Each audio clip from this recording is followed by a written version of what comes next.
Hello students, today we are going to see one more concept, that is nodal analysis. Okay, so you already familiar with the applying KCL at a node. So let us connect that concept with our nodal analysis concept. Here we need to understand few things before going to deal with nodal analysis. So here they are. First point is, what is a node? So you already know that node is a common point of two or more elements. Okay, if two or more elements are connected to one point, that is called a node. Okay, but there is a difference between simple node and principal node. Here we have two types of nodes here. One is simple node, another is principal node. So what is a simple node? Simple node is a node that only two elements are connected. So where only two elements are connected, that node is called simple node. But when it comes to principal node, there two or more elements are connected to one point. Okay, if two elements are connected to one point, that is called simple node. If more than two elements, not two, here it is more than two elements here, more than two elements are connected to one point, that is called principal node. Okay, so let us see what is the procedure to perform nodal analysis. So there are 4 steps to perform nodal analysis. First step is, we need to identify number of nodes in a given network. First step is, we need to identify number of nodes in a given network. That is first step.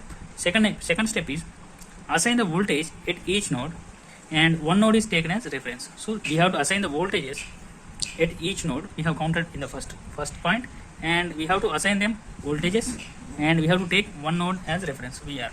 Okay, so we need to assign voltage to each node, and we have to take one node as reference. Third point is, we need to develop KCL equations for each non-reference node. So we took one reference node, we have to write KCL equations to remaining non-reference nodes. Then the fourth step is, we can solve KCL equations to get node voltage. In mesh analysis, the variables were loop currents, but in nodal analysis, the variables are node voltages. We are going to find node voltages here. Okay, so number of equations we are going to solve in elliptical network using nodal analysis is n-1.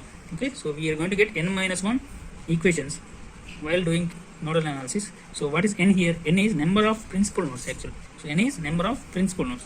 So we have to count number of principal nodes. So what is a principal node?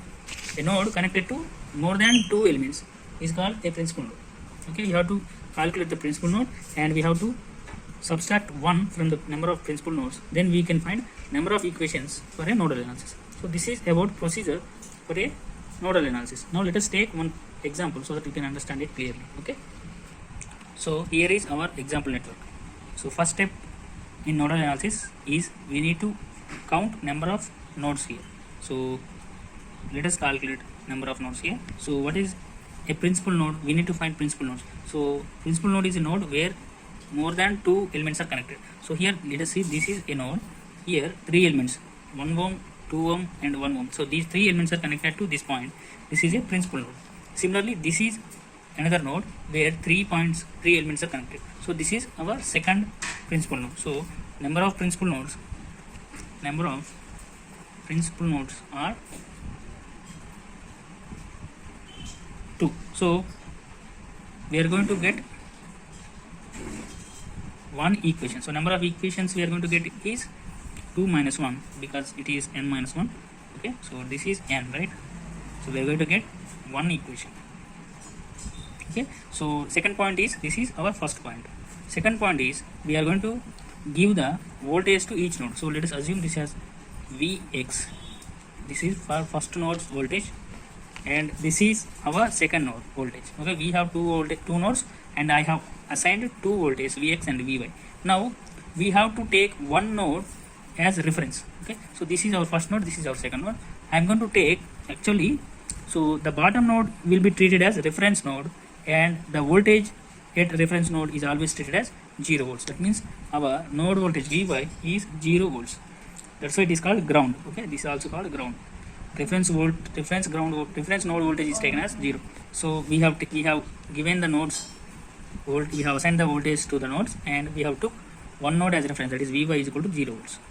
The third step is, we are going to write KCL equations to non-reference nodes. So this is our reference node, and we are going to write KCL equations with respect to non-reference nodes. So this is our non-reference node, this is our reference node. So we are going to write KCL equations at non-reference node, that is Vx. So we are going to write KCL equations. So fourth step is writing KCL equations. KCL equations. Okay, so I'm going to write the KCL equations now. Here you can see this is our Vx. Okay, node voltage Vx. We are going to find this variable here. And one more important point is that nodal analysis, we are going to treat all currents leaving the non-reference node. So this is what it is. So we assume Vx is more compared to the voltages of each element. Okay, so Vx is more compared to, we assume that Vx is more compared to voltages in each branch. Okay, so then only the current will flow from Vx. So if Vx is more than 4 volts, then only current will leave the Vx, and if Vx is more than this 2 volts, then only this current leave from the node. Similarly this one. Okay, so we treat Vx is more compared to the voltage sources available in each branch. Okay, so that's why the currents, we treat currents are leaving from the principal node. Okay, so we treat them as currents leaving the node. So this is one more point for nodal analysis. Now according to KCL, so according to KCL, what is KCL? Algebraic sum of currents entering the node or leaving the node are 0. So here we have three currents, I1 plus I2 plus I3 should be equal to 0 according to KCL. This is KCL equation.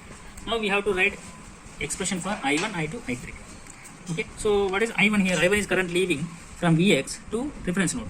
Okay, so Vx minus this voltage minus this voltage. Here there are 3 voltages, Vx and 4 voltage, and we have to write the equation till our reference node. Okay, so that will be Vx. We can also write, let me write here. So we have a network like this, plus minus and this. So here at starting we have Vx and we have a resistor of 1 ohm. We have a 1 ohm resistor and we have a voltage source of 4 volts, and this is our Vy. So I have written from Vx to Vy. Okay, so this is closed path. This is a closed path actually. So Vx to our ground voltage is a closed path. Okay, so now let me write current expression. Okay, let us assume current I1 is moving away from Vx. Now how can we write expression for I1? Let us write KVL for this loop. So this is ground voltage, so this is 0 volts, so this will be our closed circuit actually. Okay, so that will be, so I am writing the KVL here. So this will be Vx, I am writing the second terminals of each element. Okay, so Vx minus 1 ohm into I1 minus 4 volts, and here it is minus Vy. It should be equal to 0 according to KVL. So that will be Vx minus 4 volts minus Vy equal to, I am shifting this I1 to other side, that will be I1. So here the I1 current equal to Vx minus Vy minus V4 minus 4 volts by 1 ohm. Okay, so here you can see Vy is reference voltage which is equal to 0 volts. Okay, so you can write I1 equal to Vx minus 0 minus 4 by 1 ohm, that will be Vx minus 4. So here I1 can be written as Vx minus 4 by 1 ohm. Okay, so this is actual expression. Okay, so I can let, so that I1 can be written as Vx minus 4 volts by 1 ohm resistor as reference node voltage is 0. Okay, similarly you can write I2 which is equal to Vx minus 2 volts by 2 ohms because reference node voltage is 0. And here we have a current source here. So here I3 is opposite direction to 4 amps. So you can write I3 directly as minus 4 amps. So I am writing I1, I2, I3 here. So I am writing I1 as, I1 is leaving from Vx. So that will be Vx minus 4 volts by 1 ohm. Vx minus 4 volts by 1 ohm plus, and I2 is Vx minus 2 volts by 2. Vx minus 2 volts by 2. And here I3 is opposite to 4 amps current, that will be minus of 4 amps. So this is our one equation obtained in this circuit. So I am going to solve this KCL expression for Vx, okay, which is what we are going to find, right? So Vx minus 4 plus Vx by 2 minus 1 minus 4 equal to 0. Okay, so I am going to take the numericals to other side, that will be Vx plus Vx by 2. Here minus 4 plus 1 will be minus 5, minus 4, that will be minus 9. Okay, minus 9 equal to 0. So I can write it as Vx plus Vx by 2 will be 3Vx by 2, and minus 9 is taken to other side. So this will be 3 ja here. Vx equal to 3 into 2 will be 6 volts. Okay, so the node voltage, the non-reference node voltage here is 6 volts. Okay, so we have obtained the non-reference node voltage, that is 6 volts. We can find the values of currents I1. So what is I1 here? Vx minus 4 by 1. Okay, so Vx minus 4 by 1, which equal to Vx is 6 volts. So 6 minus 4 by 1, that will be 2 amperes. So I1 current is 2 amperes is flowing this way. So this is 2 amperes. Now let us find I2. So what is I2 here? I2 is Vx minus 2 volts by 2 volts. So that is Vx minus 2 ohms by 2 volts by 2 amperes. That will be Vx is 6 volts. So that will be 6 minus 2 by 2. That will be 4 by 2. That will be 2 amperes. So the current I2 is also 2 amperes. Now we can justify that. So here 4 amps current is entering this node and 2 amps is coming like this and 2 amps is going like this. That means 4 amperes current is dividing at this node. Okay, so here current division is happening. 4 amperes is dividing into 2 parts. That's why it is called a principal node. Here I have mentioned that here principal node more than 2 elements are connected. Here the current division is happening. Okay, here you can see at principal nodes current division is happening, but at simple nodes the current division will not happen. Okay, so the current division happens at principal nodes only. So the current division happens at principal nodes. Okay, this is one more important point. So remember that current division will happen only at principal nodes, not at simple nodes. Okay, because 3 elements are connected to this node, this is called as a principal node, and the current division is happening at principal nodes. And here this is a simple node. This is 2 elements are connected, so this is one simple node. Here there is no current division happening because the same 2 ampere current is flowing through the 2 elements. Here there is no current division is happening, but here at principal node the current division is happening. Okay, so this is about nodal analysis. Okay, thank you.